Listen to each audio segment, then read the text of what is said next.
A cidade de São Paulo é reduto da miséria política causada pelos desgovernos que seguem saqueando o Brasil.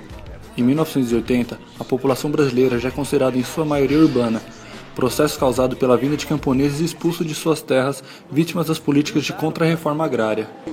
Com a concentração de pessoas na cidade de São Paulo, cada vez mais fica evidente o projeto urbano de segregação e exclusão que os setores dominantes da sociedade impõem aos mais pobres. Surgem as periferias.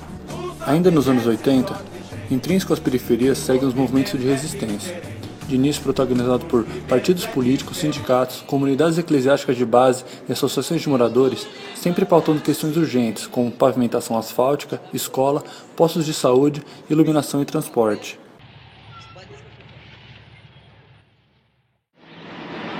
Eu estou parado há 3 meses, certo? Vim de Guarulhos para emprego hoje aqui, porque 3 meses e estou desempregado, assim. Já nos anos 90, a violenta onda neoliberal chega com toda a sua potência nas periferias, afogando uma população que, além de sem teto e sem terra, agora se encontra sem perspectiva.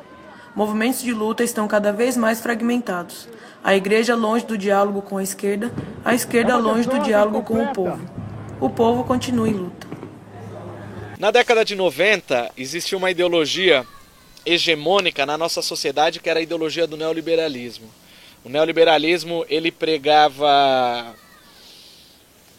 os condomínios fechados, ele pregava o consumo nos shoppings, ele pregava o individualismo como sendo a máxima, como uma forma de vida para a sociedade, não mais as soluções coletivas, mas as soluções individuais. A cidade de São Paulo passava a ser uma das cidades com maior frota de helicópteros do mundo. Existia toda uma ideologia neoliberal muito forte na nossa sociedade. Eu acho que aquela turma que na década de 90 começou a pontuar a existência de algo chamado periferia, utilizou-se da periferia como uma denúncia à sociedade como um todo. Dizer periferia era dizer, olha, a sociedade ela não é tão cheia de riqueza como vocês estão pontuando nos discursos midiáticos, ou nos discursos publicitários, ou nos discursos cinematográficos, ou nos discursos da televisão, ou nos discursos políticos. Ou seja, falar periferia era dizer, existe um local geográfico e social invisibilizado onde existe duas coisas, pobreza e violência. Então, dizer periferia era fazer uma denúncia à sociedade como um todo. O principal vocalizador da denúncia por meio da utilização do termo periferia foi o movimento hip hop. Não é à toa que o argumento de autoridade utilizado pelos fãs naquela época, quando diziam eu escuto rap, era eu escuto rap porque o rap diz a verdade.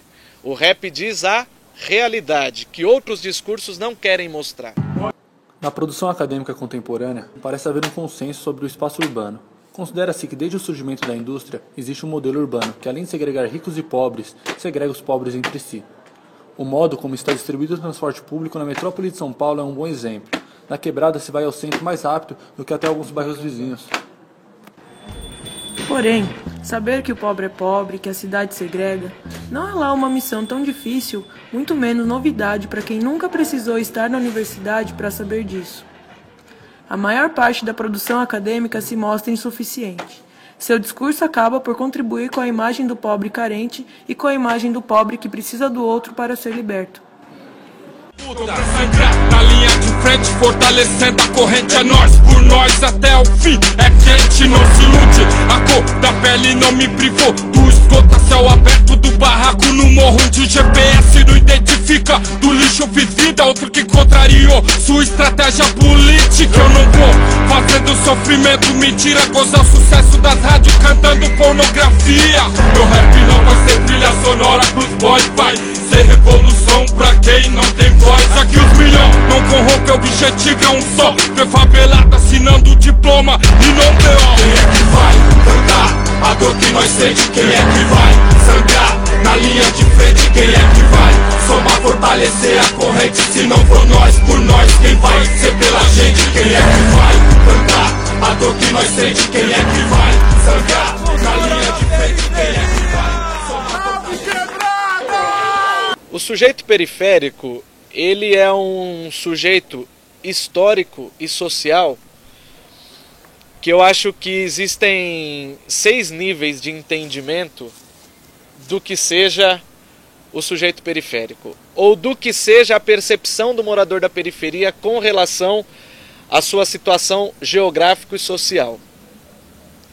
O primeiro nível de entendimento é o que a gente chama o periférico em si, que é aquela pessoa que mora na periferia, mas esse fato não quer dizer nada na sua vida e no seu entendimento do mundo.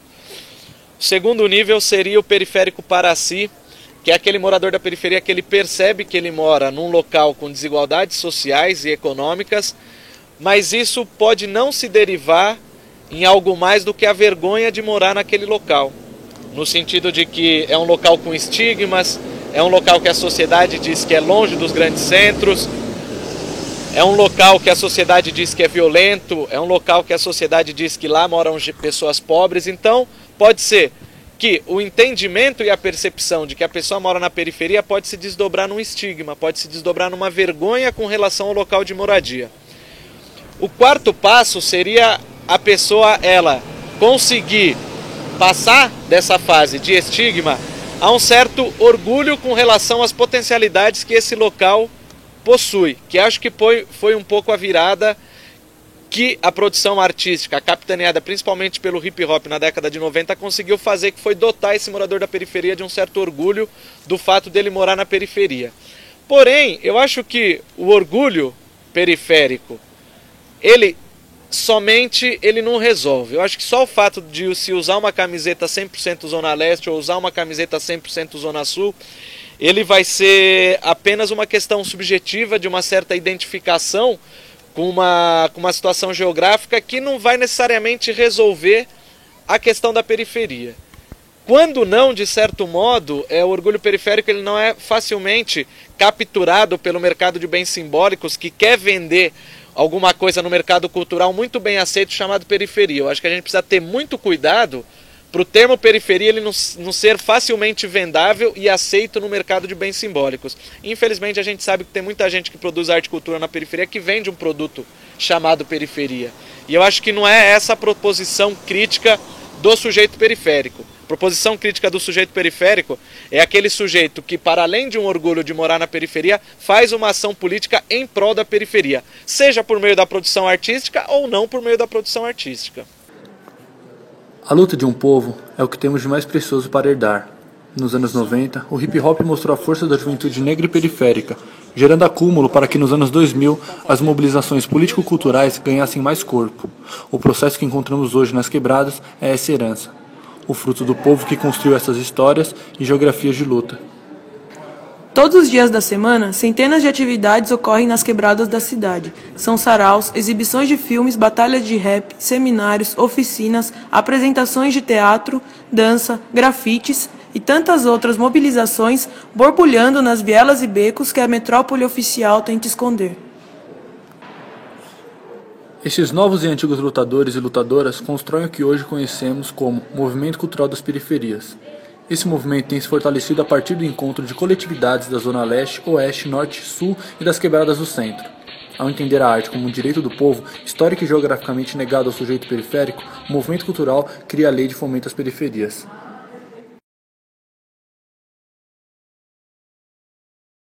A PL 624/2015 é a junção de ideias de uma coletividade que começou lá no Fórum de Cultura ZL, irradiou para a galera lá da Rede de Cultura M-Boi Mirim, Campo Limpo, depois foi lá para Noroeste com a galera do Quilombaque, chegou lá no Cicas, e hoje é uma PL que está sendo discutida com toda a cidade através do Movimento Cultural das Periferias, que tem o intuito de fazer o debate das políticas públicas periféricas para que a ponta consiga acessar os recursos financeiros e a gente comece a compactuar uma nova realidade na nossa sociedade. Meio passo atrás, meio passo atrás, eu quero mais, meio passo atrás. Então, se tiver algum jornalista, alguém da mídia impressa, enfim, que estiver fazendo matéria, não coloque que é uma lei de autoria dos vereadores, porque não é. É uma lei de autoria do movimento. É pelos 20 milhões, sim, a gente está fazendo uma luta política muito importante na cidade. É uma lei de iniciativa popular, então vamos guardar isso na mente, Iniciativa popular, E isso diz respeito à ideia da lei e ao processo de escrita, né? E que essa lei, ela é um reparo, ela não é um favor do Estado, ela não é um favor da Prefeitura, ela é uma obrigação. E o nosso merchan é o governo com o povo é o governo tem que ser popular. A lei de fomento da periferia é só o começo. Somos mais que 30, todas as companheiras sabem do que eu me refiro, e o Ministério da Cultura é nosso. Não há um pedido, estamos exigindo. Aprove a lei de fomento à periferia e efetive esse orçamento nessa lei, porque vocês vão ganhar muito e nós da Quebrada vamos ganhar muito, porque a cada investimento é uma vida salva, né? É meio foda isso, tá ligado? Saber que você cresceu sem arte. Eu não quero que meu filho cresça sem arte, eu quero que meu filho tenha arte desde pequeno. Não importa se for na escola, não importa se for na rua, eu quero que ele cresça com arte. Eu sou trabalhadora da cultura, eu não sou vagabunda. Que as pessoas veem o cultural nosso como voluntário. A gente tem que deixar de ser voluntário, porque isso é trabalho, é tempo perdido, é investimento, é vida. Isso tem um caráter político, que eu queria reforçar isso. Fazer isso nesse momento de retrocesso, significa uma sinalização importante que São Paulo vai dar para o Brasil. Esse mapa ali que a gente viu vai ser descentralizado, o povo vai comer.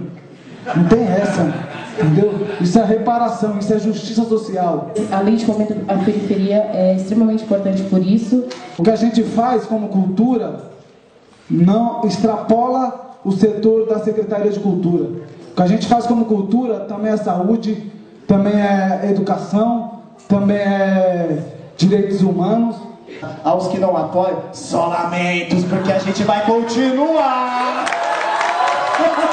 A gente vai para as cabeças e aonde tiver que cobrar, a gente vai cobrar. A gente está nesse momento aqui, foi lindo, a gente chega mesmo, a Quebrada chega, sempre faz isso. Mas não vamos perder o foco que a gente ainda está na luta, não tem nada a ganhar. A Secretaria de Cultura está à disposição para continuar a conversa, para fazer o edital, a nossa parte nós vamos fazer. E espero todos nós e muito mais lá na Câmara de Vereadores, entendeu? Para ver essa lei ser aprovada. Ela vai ser aprovada, o bicho vai pegar. Firmeza? Alô? Alô, periferia? Meio passo atrás, meio passo atrás.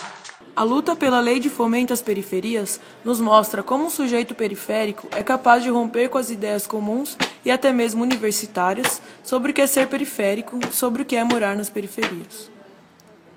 Reivindicar o reconhecimento das atividades culturais e da produção artística que desde sempre foi construída e para sempre será de nós por nós, mostra que esse sujeito periférico coitado e carente não existe. O sujeito periférico é revolucionário. Para Milton Santos, os espaços luminosos da globalização não são os que têm mais luz artificial, mais tecnologia, carros ou indústrias. Pelo contrário, os espaços luminosos são justamente os periféricos, esses que no mapa parecem opacos. Daí surgiu o jazz, não de Beverly Hills. Daí surgiram os Racionais, não do Morumbi. Mais ainda, o movimento cultural das periferias mostra um novo jeito de se apropriar do urbano. A articulação das quebradas da zona leste a oeste e de norte a sul, sem excluir os bairros pobres do centro, mostra que, apesar dos antigos senhores de engenho tentarem impor a consolidação de um modelo urbano no qual as quebradas não consigam se encontrar, se enxergar ou se ver como iguais, a partir da luta rompemos com o mundo que nos é imposto. A luta mostra que a geografia é nossa. Mostrando que a cidade é nossa, filha da puta. Não adianta chorar, não adianta gritar. A cidade é nossa,